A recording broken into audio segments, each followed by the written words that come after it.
बिस्मिल्लाहिर्रहमानिर्रहीम। अस्सलाम वालेकुम नाज़रीन, मैं हूँ साकिब बशीर। इस वक्त सुप्रीम कोर्ट में हम मौजूद हैं और हमारे साथ मौजूद हैं वेल इन्फॉर्म्ड जो कोर्ट रिपोर्टर हैं, सीनियर सहाफ़ी हैं हसनात मलिक साहब। मखसूस नशिस्तों के केस का फैसला आया है और मुख्तसर फैसला यही है कि PTI को जो मखसूस नशिस्तें हैं ख़वातीन की या गैर मुस्लिमों की, उसका हकदार करार दिया है। अब इसमें टेक्निकलिटीज़ क्या है वो हसनात मलिक साहब से पूछेंगे। हसनात मलिक साहब, पहले दिन से जो एक व्यू रखते थे, आज सुप्रीम कोर्ट के 8 member bench justice Mansoor Ali Shah उन्होंने भी वही व्यू जो है वो वही फैसला आया है, तो क्या समझते हैं आज का फैसला? पहले बताइएगा कि फैसला है क्या? ये तो लग रहा था कि जजेस कुछ विल ऑफ द पीपल को कहेंगे कि दैट शुड बी प्रिवेल और इलेक्शन कमीशन ने गलत किया, लेकिन इतना वैसे सही बात है, अंदाजा नहीं था एक दो जजेस का कि वो इस तरह का फैसला करेंगे। बज़ाहिर ये लग रहा है कि जजेस जो जैसे मंसूर अली शाह हैं, जो ये फैसला इससे लग रहा है कि कोशिश की गई है कि कॉन्स्टिट्यूशन अमेंडमेंट किसी तरह भी उसका रास्ता रोका जाए। ठीक है, 8 जजेस ने इतना कुछ लिख दिया है कि हुकूमत अब कॉन्स्टिट्यूशन अमेंडमेंट नहीं कर सकती। मैं समझता हूँ अब PTI को साथ मिला के करना। अच्छा, फैसला है क्या? देखें, अगर देखें तो जो PTI है, अगर आप 9 मई पिछले साल से देखें तो PTI को बड़ी कोशिश की खत्म करने की, एलिमिनेट करने की, और सबसे ज्यादा जनवरी 13 के फैसले ने किया। ठीक है, आज 11 जजेस ने कहा कि जनवरी 13 का फैसला गलत इंटरप्रिटेशन हुआ। PTI एक पार्टी है, उसमें जस्टिस काजी फैसल ने भी कहा कि PTI एक पार्टी है और इलेक्शन कमीशन ने गलत रिजर्व सीटें उनको जो इनके कैंडिडेट थे PTI के, इनको इंडिपेंडेंट डिक्लेयर किया। 11 जजेस, उनमें से 8 जजेस ने जिनकी सरबराही जस्टिस मंसूर अली शाह कर रहे थे, उनका ये मौकफ है कि ये जो MNAs हैं ये PTI के हैं, जो जिन्होंने अपनी एफिलिएशन नहीं जाहिर की वो दोबारा 15 दिन में कर सकते हैं। ठीक है, तो 39 तो मेरे ख्याल है उन्होंने कहा कि पहले ही जो लिस्ट है उसमें शामिल है जी। बाकी बज़ाहिर ये लग रहा है कि उन्होंने इन 8 जजेस ने जो बैकग्राउंड में PTI के साथ जो कुछ हो रहा था, कोर्सिव एक्शन, उनको मद्देनजर रख के PTI को एक दिया है कि अपॉर्चुनिटी दी है कि जो लोग कैंडिडेट जो आज़ाद या जो जिन्होंने जब अपने नॉमिनेशन पेपर में आज़ाद डिक्लेयर किया था, क्योंकि उस वक्त हालात ऐसे किस्म के आज़ाद, तो वो उस वक्त PTI के साथ एफिलिएशन नहीं, तो वो दोबारा 15 दिनों में कर सकते हैं। तो ये 8 जजेस का व्यू है। तो जस्टिस काजी फैसल का व्यू ये है कि जो नॉमिनेशन पेपर देख के इलेक्शन कमीशन, मैं जो समझाऊं, अभी रिटर्न ऑर्डर आएगा तो सही, तो मैं समझाऊं उसके मुताबिक मुझे जो लगा है कि वो ये कह रहे हैं कि जो एग्जिस्टिंग इस वक्त नॉमिनेशन पेपर है, उनके मुताबिक जिन्होंने PTI की एफिलिएशन अपनी जाहिर की है रिटर्न कैंडिडेट ने, उनको PTI में शामिल किया जाए और उसके मुताबिक फिर रिजर्व सीट दी जाए। अब उसके मुताबिक जो मुझे लग रहा है कि रिजर्व सीट सारी PTI को ना मिलती, फिर भी माले गनीमत जो है वो तकसीम होता, क्योंकि वजह ये थी कि उस वक्त जो हालात थे, या तो वो उस वक्त PTI को ज्वाइन करने दिया जाता। अगर आप जैसे काजी फैसल कह रहे हैं कि मेरा ऑर्डर की इंटरप्रिटेशन गलत हुई है, तो फिर PTI के जो कैंडिडेट रिटर्न कैंडिडेट है उनको मौका मिलना चाहिए, जिस तरह जैसे मंसूर अली, खैर वो ये नहीं कर रहे, लेकिन वो भी मान रहे हैं कि इलेक्शन कमीशन ने जनवरी 13 के फैसले की गलत इंटरप्रिटेशन करके, जस्टिस काजी फैसल और जस्टिस जमाल कह रहे हैं कि ये PTI के जो कैंडिडेट थे इनको आज़ाद डिक्लेयर करके गलत किया। ये PTI के कैंडिडेट, जस्टिस याहिया अफरीदी भी कह रहे हैं ये PTI के कैंडिडेट, PTI में ज्वाइन करें दोबारा। अब 2 जजेस जस्टिस नईम अफान और जस्टिस अमीनुद्दीन, उन्होंने हुकूमत के हक में माले गनीमत को एंडोर्स किया, इलेक्शन कमीशन और Lahore high court, Peshawar high court के फैसले को अपेंड किया, सिर्फ 2 जजेस। अच्छा, ये यानी अगर आप देखें, अभी जस्टिस काजी फैसल भी वैसे वो पेशावर हाई कोर्ट और उनके फैसले की वो कर रहे थे, लेकिन आखिर में जो लिख रहे थे, अभी जब और हमारे सामने आएगा नोट तो देखना होगा, लेकिन उनकी जो आखिर में तो यही था कि PTI के ये कैंडिडेट है। सही है। और लगता ही है कि उन्होंने एक प्लान दिया जो मेरा ख्याल है कि जजेस ने उससे इत्तेफाक नहीं किया, जजेस रिस्क नहीं लिया, मेजॉरिटी जजेस ने, कि दोबारा इलेक्शन कमीशन को हेरा फेरा करे। सीधी बात मैं आपको बताऊं, बिल्कुल ठीक, कोई रूम नहीं छोड़ा इस मौजूदा स्टेट इंस्टीट्यूशन के लिए, इलेक्शन कमीशन के लिए, कि वो PTI को फिर टेक्निकल बुनियाद पर नॉकआउट करे। काजी साहब के आर्डर से मुझे जो लग रहा था कि टेक्निकली फिर जो माले गनीमत था वो हुकूमत को मिल सकता था, लेकिन इन्होंने जो 8 जजेस हैं, बज़ाहिर ये लग रहा है कि जो हुकूमत ने एक बड़ा ब्लंडर किया और उसकी वजह से ये फैसला आज इनको खमियाजा भुगतना पड़ा, वो ये था कि इन्होंने जो कॉन्स्टिट्यूशन अमेंडमेंट की बात की, जो ओवर कॉन्फिडेंस, उसकी वजह से ये सारा कुछ हुआ। और मैं समझता हूँ अब बैलेंस आएगा। PTI जिसकी अगर आप देखें पोलिटिकल इम्प्लीकेशन वो बहुत ज़्यादा है। एस्टैब्लिशमेंट अब के साथ जो PTI की बात होगी, PTI का जो कॉन्फिडेंस है वो मजीद बढ़ेगा।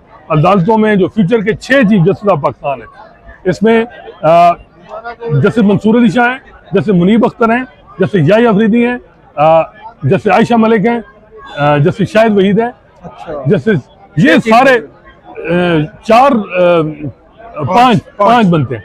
जैसे याह्या अफरीदी भी पीटीआई के हक में बात कर रहे हैं। 4 जजेस ने फ्यूचर के चीफ जस्टिस ने पीटीआई को जिंदा किया, जिसको मुख्तलिफ तरीकों से मैं समझता हूँ कि हुकूमत को जो है विल ऑफ द पीपल, हम तो थे ही साथ कि जी चाहे हम पीटीआई के साथ गलतियां हों, लेकिन जो भी विल ऑफ द पीपल वो प्रिवेल होना चाहिए। तो सुप्रीम कोर्ट ने विल ऑफ द पीपल को प्रिवेल किया है। विल ऑफ द पीपल और लोगों का जो मैंडेट था, लोगों ने जो वोट दिए, वो फॉर्म 47 अलहदाबाद है। लेकिन ये जो कम अज कम पीटीआई को शनाख्त, आज पीटीआई वो सुन्नी इत्तेहाद कौंसिल जो था, मेरा ख्याल है जो पूरा प्लानिंग थी 9 मई से, वो सारी अब खत्म होगी। सुन्नी इत्तेहाद कौंसिल की बजाय अब पीटीआई नाम चलेगा। मेरा ख्याल है पार्लिमानी पार्टी भी पीटीआई आएगी, मखसूस नशिस्तें भी उसे मिलेंगी। क्या होगा अब? ये देखिए, ये मुझे लगता है 184(3), 187 के साथ मिलकर ही करना पड़ेगा। हाँ। अब देखना है कि इसमें क्या ये रिटर्न ऑर्डर आता है तो इसमें आता है, लेकिन ये टेक्निकली हम इसमें नहीं जा सकते। मैं पॉलिटिकली इम्प्लीकेशन पीटीआई के लिए बड़ा दिन है, मैं समझता हूँ 8 फरवरी के बाद दूसरा बड़ा दिन है। अच्छा, ये बताएं कि कौन से जजेस 8 जजेस के साथ शामिल हो गए जो आप प्रिडिक्ट नहीं कर रहे थे कि फला फला जज थे, और आपको क्या लगता है क्यों शामिल हुए? देखिए, मैं समझता हूँ कि मेहनत हुई है 3 दिन, और जस्टिस मंसूर अली शाह की शख्सियत ऐसी है कि मेजॉरिटी ने उनका साथ दिया। वो चाहते हैं, मेजॉरिटी चाहती है कि हम पाकिस्तान का चीफ जस्टिस मंसूर अली शाह हो। मैं तो ये समझ 3 साल के लिए वो चीफ, और जस्टिस इरफान सादात जिनको जस्टिस काजी फैसल लाए, वो मेरे लिए बड़ी मतलब शॉकिंग है, और काजी फैसल साहब के लिए भी शॉकिंग होगा कल जब उन्हें पता चला होगा। वो है उनका नाम, और उसके बाद जस्टिस मोहम्मद अली मजहर और जस्टिस हसन रिजवी, जो ये हुकूमत कह रही थी जिधर जाएंगे इकट्ठे जाएंगे, लेकिन गए वो पीटीआई के इकट्ठे गए, इकट्ठे हैं लेकिन गए। तो ये जो 3 थे वोट, ये मेरा ख्याल है जो एक एम्बिग्यूटी थी और हुकूमत ओवर कॉन्फिडेंट थी, वो नहीं हो सका। और काजी साहब और हुकूमत की शिकस्त ये है कि 3 वोट उनके हाथ से निकल गए। अगर वैसे वो 3 चले भी जाते, जो मुझे लग रहा है कि बाद में प्लानिंग हुई होगी या जो भी, वैसे तो जो अमीनुद्दीन खान और नईम अफगान, ये तो काजी साहब के हम ख्याल है, और जमाल और वो 3 हो गए। तो ये 3 वोट होते तो 7 हो जाते। जो बगैर ये लग रहा है कि हसन रिजवी और जो मोहम्मद अली मजहर और जस्टिस इरफान सादत, उन्होंने बाजी पलटी है। अच्छा, एक चीज बताइएगा, सारा इस हवाले से हमारे दोस्त खालिद ताज जो हैं वो बार बार करते थे जैसे हसन रिजवी की बात, मैं एग्री करता हूँ कि वो बात करते थे कि दोनों समझी इकट्ठे जाएंगे। खालिद ताज की ऑब्जर्वेशन इकट्ठी थी, वो इकट्ठे ही गए, लेकिन वो गए दूसरी तरफ हैं, और जिसकी वजह से सारा अच्छा, लेकिन बात यह कि जैसे याह्या अफरीदी ने भी जो लिखा है, उससे भी तो पीटीआई को ही फायदा होता है। बिल्कुल। अच्छा, सिर्फ आखिरी बात बताइएगा, आपको लगता है कि सारा मलबा आया है इलेक्शन कमीशन पे, कि इलेक्शन कमीशन का कंडक्ट ठीक नहीं था, फैसला ठीक नहीं था, तशरीह, तो अब इलेक्शन कमीशन के खिलाफ भी कोई ऑब्जर्वेशन आ सकती है अलग से सुप्रीम कोर्ट के इस फैसले में? देखें, ये अब डिटेल रीजन है। मैं तो समझता हूँ कि इलेक्शन कमीशन के 5 मेंबरान को रिजाइन करना है, इनके कंडक्ट पे सवाल है, ट्रिब्यूनल उठ जाएंगे, हाई कोर्ट में जान पड़ जाएगी।